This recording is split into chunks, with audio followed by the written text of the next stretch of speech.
manatili kang single o manatili ka muna. Hindi dahil wala kang halaga, kundi dahil may hinahanda ang Diyos na masakma sa'yo. Sa katahimikan ng pagiging mag-isa, dito mo makikilala ang sarili mo. Dito mo bubuin ang pangarap mo. Dahil hindi ka kulang, hindi ka naghahanap ng magpupuno. Ikaw ay buo na. Gamitin mo ang oras na ito, hindi para malungkot, kundi para lumago. Hasain mo ang iyong hilig, paunlarin mo ang iyong kakayahan, at higit sa lahat, alagaan mo ang puso mo.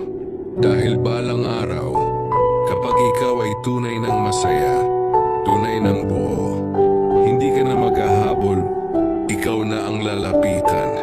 At ang darating, hindi basta tao lang, kundi isang taong nararapat sa'yo. Isang taong hindi magdadagdag ng sakit, kundi kapayapaan. Kaya magtiwala ka, hindi nahuhuli ang Diyos. Tamang tao, tamang panahon, tamang paraan. At kapag dumating na siya, maintindihan mo kung bakit ka muna pinaghintay.